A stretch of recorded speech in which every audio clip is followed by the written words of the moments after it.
அஸ்ஸலாமு அலைக்கும் வரஹ்மத்துல்லாஹி வபரகாத்துஹு. அல்லாஹ் இந்த உலகத்தை, இந்த வானங்களை 7 நாட்களில் படைத்தான். ஒரு ஒளியிலிருந்து ஒரு ஒளியை வெடிக்கச் செய்து அந்த ஒளியிலிருந்து அல்லாஹ் ஒரு நட்சத்திரத்தை படைத்தான். அந்த நட்சத்திரம் வெடித்து சிதறி அது தூளாகி பல பாகங்களாக சென்று பூமியாகவும் நிலவாகவும் சூரியனாகவும் மாறியது. இப்படிதான் இந்த அண்டத்தை அல்லாஹ் படைத்தான். இந்த உலகத்தில் வாழ்கின்ற ஜீவராசிகள் மற்றும் மேகங்கள், வானம் பார்ப்பதற்கு நீளமாக இருக்கின்றது. பூமியில் கடல் இருக்கின்றது, மலைகள் இருக்கின்றது, அழகழகான செடிகள், புற்பூண்டுகள் வளர்கின்றது. பறவைகள், விலங்கினங்கள், பல விலங்கினங்கள், மனிதர்கள் என்று அல்லாஹ் படைத்திருக்கின்றான். தண்ணீரில் மீன் செல்கின்றது,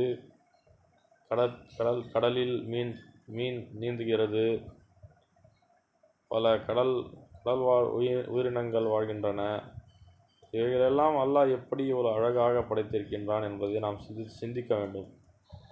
ஒரு பறவை பறக்கின்றது என்றால் அந்த பறவைக்கு அல்லாஹ் கொடுத்திருக்கின்ற அந்த வடிவத்தை கொண்டுதான் அது பறக்கின்றது. தானாகவே அந்த பறவையால் பறந்து விட முடியாது. அதே போன்று ஒரு மனிதனை அல்லாஹ் அழகாக படைத்திருக்கின்றான், அழகான வடிவத்தை கொடுத்திருக்கின்றான் மற்றும் அழகான ஒரு தன்மையை கொடுத்திருக்கின்றான். அல்லாஹ் தன்னுடைய அறிவாற்றலை மனிதர்களுக்கு கொடுத்திருக்கின்றான். 5 அறிவு ஜீவன்களாக வாழ்கின்ற இந்த உலகத்தில் 6 அறிவு ஜீவனாக மனிதனை அல்லாஹ் படைத்திருக்கின்றான்.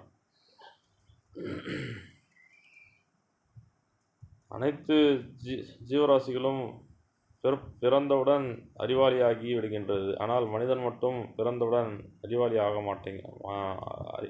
ஆக மாட்டான்.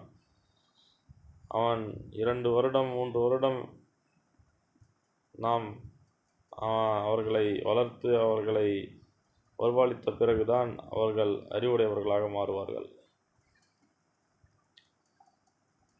ஒவ்வொரு விலங்கினங்களும் அல்லாஹ் ஒவ்வொரு அறிவை கொடுத்திருக்கின்றான். ஒவ்வொரு விலங்கினத்துக்கும் ஒவ்வொரு அழகை அல்லாஹ் அழகை கொண்டு படைத்திருக்கின்றான். இதனை நாம் சிந்தித்து பார்க்க வேண்டும். அல்லாஹ்வுடைய மகிமையை அறிந்து கொள்ள வேண்டும். அல்லாஹ்விற்கு நன்றி செலுத்த வேண்டும். ஆமீன்.